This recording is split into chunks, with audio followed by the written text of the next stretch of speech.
नमस्कार। आप सभी का स्वागत है मेरे यूट्यूब चैनल रीमेक एडुपात में।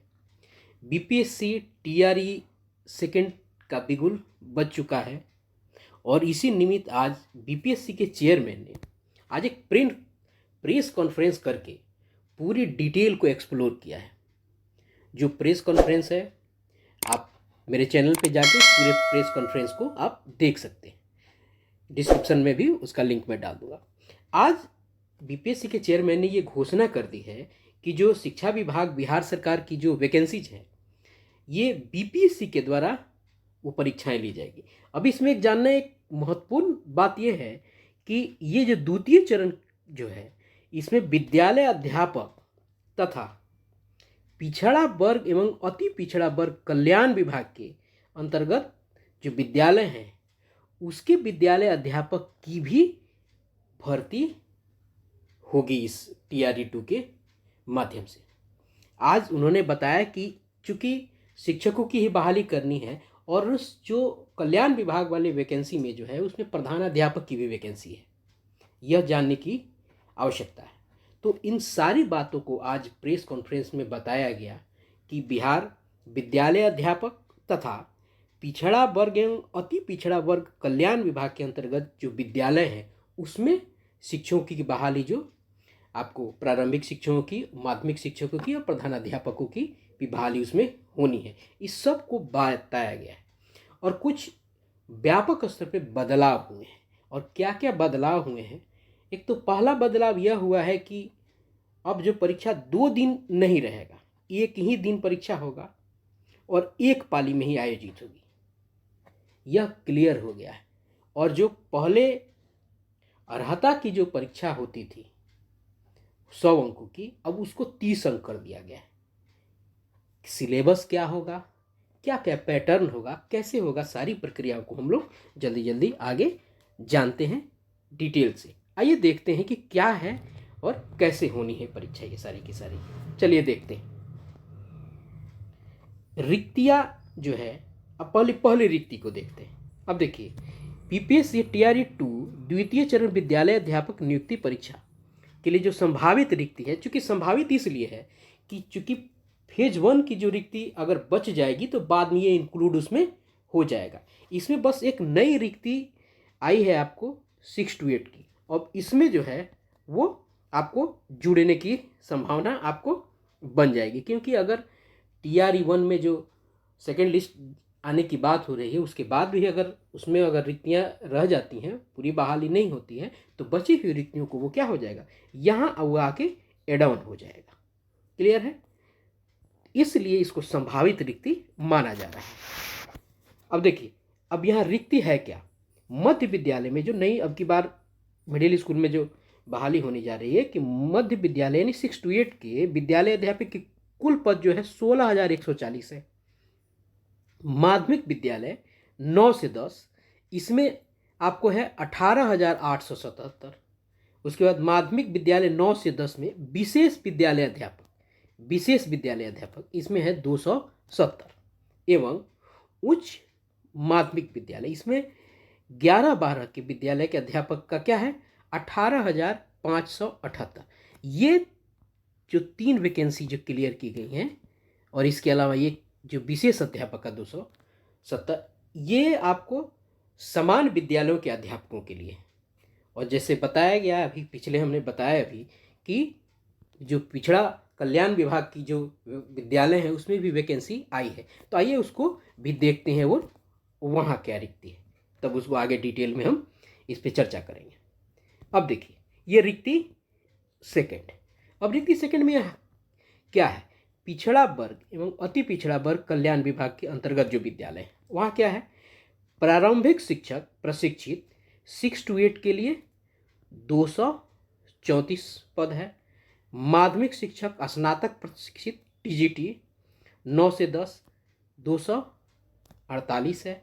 उसके बाद उच्च माध्यमिक यानी 11-12 स्नातकोत्तर प्रशिक्षित, उसमें है 11-12 के लिए कुल है 400 आपको 3 पद। उसके अलावा आपको एक बड़ी बात यहाँ यह है कि जो प्रधानाध्यापक की बात जो है वो है 31। यह एक बहुत बड़ा आपको इस पूरे वैकेंसी में टीआरई 2 में एक बड़ा है, यानी प्रधानाध्यापक की भी बहाली यहाँ 31 पदों पर होगी। किस में होगी, किस विद्यालय में? क्या सामान्य विद्यालय में? नहीं, वो पिछड़ा वर्ग अति पिछड़ा कल्याण विभाग के जो विद्यालय हैं वहाँ के लिए होगी। और उनके लिए क्या एलिजिबिलिटीज़ होगी और क्या क्या बातें होंगी, इस पर चर्चा की जाएगी। आइए आगे देखते हैं और देखते हैं कि ये जो प्रक्रिया है बहाली की, ये कैसे मूर्त रूप लेगी। आइए देखते हैं। अब देखिए, कुछ चीज़ों को देखते हैं। परीक्षा जो है कुल 150 अंकों की एक पाली में ही आयोजित की जाएगी। ही पे ध्यान दीजिएगा, दूसरी पाली नहीं होगी। पहले 2 पाली में था, एक आपको 100 अंक क्या था, अर्हता का था आपका, उसके बाद 120 आपका विषयगत था। ठीक है, आइए इसको डिटेल देखते हैं। तो अब ये जो 100 अंक जो अर्हता वाला था, वह आपको अब उसकी जगह 30 अंक की ये परीक्षा होगी। तो भाई जब यहाँ 100 अंक की परीक्षा को 30 अंक किया गया है, तो इसके आप क्वालिफाइंग मार्क्स को भी कहीं ना कहीं मैनेज किया गया होगा। तो कितना क्वालिफाइंग मार्क होगा इस 30 अंक वाले में, उसको जानना जरूरी है। और कितना मार्क्स होगा हिंदी का, कितना अंग्रेजी का, इसको देखते हैं। आइए देखते हैं पहले यह क्या कहता है और किस आधार पर यह काम करेगा। आइए देखते हैं। अब देखिए 150 अंक, इसमें क्या है, 150 टोटल अंक है। अब इसमें आपको 30 अंक आपका जो भाषा अर्हता वाला है, ये 30 अंक हो गया। उसके बाद समान अध्ययन 40 अंक, क्लियर है। और विषय, यदि चूंकि ये जो 6 से लेके 12 तक का है, ये सब विषयगत है। 6 to 8 में भी आपके भाषा का है, समान विज्ञान है, उसमें सामाजिक अध्ययन है। अब उसमें भाषा में है आपको अंग्रेजी है, हिंदी है, संस्कृत है, उर्दू है। उसी तरह आपको 9 से 10 में यहाँ विषय, ये टोटल की टोटल वैकेंसी जो ये विषयगत है, तो यहाँ विषय आपको 80, आपके विषय से 80 अंक की परीक्षा ली जाएगी। अब देखते हैं, चूंकि अब तो ये 120 तो पहले से पूर्व से आपको 120 अंक के बारे में पता था, जिसमें से समान अध्याय 40 और 80 आपको विषय से। अब बात रही आपको अर्हतांक की। आइए इस अर्हतांक को देखते हैं कि अर्हतांक में कितना पासिंग मार्क्स होगा, क्वालिफाइंग कितना होगा, कितने पे कितना नंबर आएगा तो क्वालिफाई होगा। अब देखिए, पहले देखते हैं 30 मार्क। अब इस 30 मार्क में यह आपको बटा रहेगा 22 और 8 नंबरों में। देखिए 22 मार्क्स की जो परीक्षा होंगे, यह आपको हिंदी की होगी, हिंदी की। और 8 मार्क्स ये होगा, यह होगा आपको इंग्लिश का। यह तो क्लियर, 8 मार्क्स इसमें अंग्रेजी के और 22 मार्क्स हिंदी के हो जाएंगे। अब भाई जो ये तो प्रश्नों की संख्या हो गई, अंकों की संख्या हो गई, यानी 22 अंक आपको हिंदी के लिए और 8 अंक आपको अंग्रेजी के लिए। 30 तो हमने कर दिया, लेकिन हम पास कितने में करेंगे? तो यहाँ पास करने की बात जो है वह है आपको 9 अंक। यहाँ 9 अंक लाके हम क्वालिफाइंग इस सब्जेक्ट में पास कर जाएंगे। यानी इस 30 अंक में अगर 9 अंक आपको आ गया तो आप यहाँ से क्वालिफाई हो जाएंगे। और जब आप क्वालिफाई हो जाएंगे तो भी आपका ये जो 120 अंक का जो आपको मेधा जिससे बनता है, मेरिट लिस्ट वाले समान अध्ययन और विषय वाले जो भाग हैं, यह चेक किया जाएगा। अब देखिए एक ही प्रश्न पत्र एक ही रहेगा, जिसमें 3 भाग रहेंगे। भाग 1 में आपको अर्हतांक वाला भाषा रहेगा, भाग 2 में आपका 40 अंक का समान अध्ययन रहेगा और भाग 3 में 80 अंक का विषय की परीक्षा होगी। यानी टोटल के टोटल हम 120 पे आ गए। क्लियर है?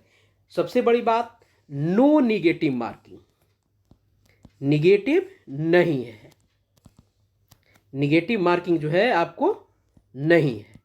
यह क्लियर कर दिया है आपको बीपीएससी के चेयरमैन ने।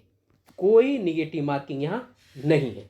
यह बहुत राहत की बात है हमारे लिए। आइए कुछ और प्रमुख बातों को देखते हैं। चलिए, महत्वपूर्ण तिथियां। अब देखिए, महत्वपूर्ण तिथियों से पहले एक चीज़ हम डिस्कस करते हैं। उन्होंने एक सिलेबस की बात कही, सिलेबस की उन्होंने बात कही। तो सिलेबस जो है, पुराना जो पैटर्न TRE 1 का जो पैटर्न है, TRE 1 का जो पैटर्न है, उसी पैटर्न पे रहेगा। यानी अगर आप 6 to 8 के शिक्षक हैं तो उसी लेवल की चीज़ें रहेंगी। लेकिन चूंकि 6 to 8 में ग्रेजुएट लेवल होते हैं, आइए इसको थोड़ा डिटेल से देखते हैं। 6 to 8 में ये ग्रेजुएट लेवल होता है, तो इसका जो काठिन्य स्तर रहेगा वह आपको ग्रेजुएशन लेवल का रहेगा। उसी तरह आपको 9, 10th है और 11th, 12th है, तो इसका जो काठिन्य स्तर रहेगा, सिलेबस जो रहेगा, वही सारी NCERT बुक से आएंगी। अभी आप जहाँ विषय होगा, सामान्य अध्ययन भी NCERT लेवल से ही होगा। विषय से जो 80 अंक के प्रश्न पूछे जाएंगे वो भी NCERT से होगा। लेकिन जो काठिन्य स्तर है 6 to 8 का, वो क्या होगा? ग्रेजुएशन लेवल का होगा। ठीक है, चूंकि ये स्नातक शिक्षक ये भी होते हैं, वहीं 9, 10th वाले का भी ग्रेजुएशन स्तर का ही होगा। 11, 12th ये पोस्ट ग्रेजुएशन लेवल का, इनके लिए जो एलिजिबिलिटी जो क्वालिफिकेशन है वह वही होता है, तो वहीं ये पोस्ट ग्रेजुएशन काठिन्य स्तर इनका इसी तरह रहेगा पुराने की तरह। चूंकि इसमें 6 to 8 नया जुड़ा है, तो 6 to 8 की बात हो गई कि वो ग्रेजुएशन लेवल का उनका काठिन्य स्तर रहेगा। आइए आगे देखते हैं कुछ महत्वपूर्ण तिथियों को। अब देखिए,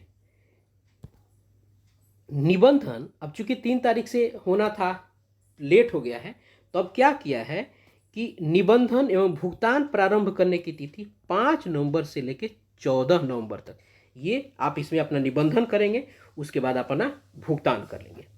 भुगतान के लिए 3 दिन की और सीमा दी गई है, 3 days और दिया गया है। आप इसमें क्या कर सकते हैं? विलंब शुल्क के साथ, अगर आप 14 तक नहीं कर पाते हैं तो आप 17 नवंबर 2023 तक किसके साथ? विलंब शुल्क के साथ उसको जमा कर सकते हैं। उसके बाद आपको ऑनलाइन आवेदन प्रारंभ करने की तिथि 10 नवंबर 2023। यहाँ एक चीज़ कंफ्यूज कर रहा होगा आपको कि भाई यहाँ दे रहा है कि 5 नवंबर 2023 और यहाँ कह रहा है 10 नवंबर, ये क्या मामला है? तो मामला यहाँ यह है कि आपको जो 5 नवंबर की जो बात यहाँ कही जा रही है, ये 5 नवंबर से आपका निबंधन शुरू हो जाएगा। पहले BPSC आपसे रजिस्ट्रेशन करवाएगा, तो आप अपना रजिस्ट्रेशन 5 नवंबर से करना आरंभ कर देंगे और फॉर्म भरना आप अपना आरंभ करेंगे 10 नवंबर से। यही इसीलिए यहाँ वो इस 10 नवंबर की बात वो कर रहा है। यानी निबंधन आप 14 नवंबर तक कर सकते हैं। वो शुरू कब से हो रहा है? ये 5 नवंबर से। क्लियर है? अब देखिए, ऑनलाइन आवेदन करने की अंतिम तिथि कब है? 25 नवंबर। ये अविस्तार नहीं, ये क्लियर उन्होंने कहा है कि ये डेट एक्सटेंड नहीं होगा, क्योंकि एग्ज़ाम करा लेना है दिसंबर में, इसलिए किसी भी तरीके से किसी भी कंडीशन में इसका डेट एक्सटेंड नहीं होगा। तो हमें ध्यान रखना है कि 5 नवंबर से आपको क्या करना है? 5 नवंबर से आपको अपना रजिस्ट्रेशन शुरू कर देना है और रजिस्ट्रेशन करने के बाद आपको 10 नवंबर से आपको अपना फॉर्म भरना आरंभ कर देना है। ये है कुल मिला के सारी बातें। और जब कुछ और डिटेल्स हैं वो जो जल्दी वेबसाइट पे उपलब्ध हो जाएंगी, तो जैसे ही उसका पूरा का पूरा डिटेल आता है, मैं आपके लिए एक बार फिर से वो सारी चीज़ों को डिटेल को आपको आप तक पहुंचा दूंगा। आशा है आपको इससे लाभ हुआ होगा और आप नए जानकारियों से अपडेट हुए होंगे। आप सभी का बहुत बहुत धन्यवाद। Thank you so much. जय हिंद।